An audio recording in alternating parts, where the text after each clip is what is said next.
ఈ రోజు డేట్ చూసారా? 26/6/2026. ఈ రోజు ప్రపంచ వ్యాప్తంగా ఎంతో మంది న్యూమరాలజిస్టులు అలాగే మిస్టర్ లవర్స్ ఈ రోజు గురించి ఎందుకు మాట్లాడుకుంటున్నారో తెలుసు. ఎందుకంటే ఈ రోజు హిస్టరీలోనే రేర్ 666 వైబ్రేషన్ డే కాబట్టి ఈ రోజు డేట్ ని ఒక్కసారి జాగ్రత్తగా గమనించి చూడండి. ఈ రోజు డేట్ 26 అంటే చివరన 6 ఉంది. అలాగే జూన్ నెల 6, ఇక సంవత్సరం వచ్చేసి 2026. ఇక ఈ రోజు డేట్ 2 + 6 కలిపితే 8 అవుతుంది. కానీ డేట్, మంత్, ఇయర్ వీటి చివరి నెంబర్లు కలిపి చూస్తే ఒక వింత కాంబినేషన్ అయితే వస్తుంది.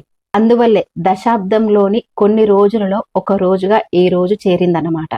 అందుకే ఈ రోజును సోషల్ మీడియాలో 666 డేగా పిలుస్తున్నారు. కొందరేమో ఈ 6 నెంబర్స్ ని అదృష్టంగా భావిస్తే మరికొందరేమో ఈ 6 నెంబర్ గురించి ఆలోచించి భయానికి గురవుతున్నారు. ఇక న్యూమరాలజీ ఏం చెప్తుందంటే మీ లైఫ్ లో కొత్త బిగినింగ్ స్టార్ట్ చేయడానికి, పాత నెగిటివిటీని వదిలేయడానికి ఈ రోజుని ఒక పవర్ఫుల్ డేగా చెప్తుంది. మీ జీవితంలో ఈ రోజు మీకు ఇంట్రెస్టింగ్ అనిపించిందా, గుడ్ జరిగిందా, బ్యాడ్ జరిగిందా అనేది కింద కామెంట్ బాక్స్ లో తప్పకుండా కామెంట్ చేయండి. అలాగే ఈ ఇంట్రెస్టింగ్ ఇన్ఫర్మేషన్ వీడియోని మీ ఫ్రెండ్స్ అందరికీ తప్పకుండా షేర్ చేయండి.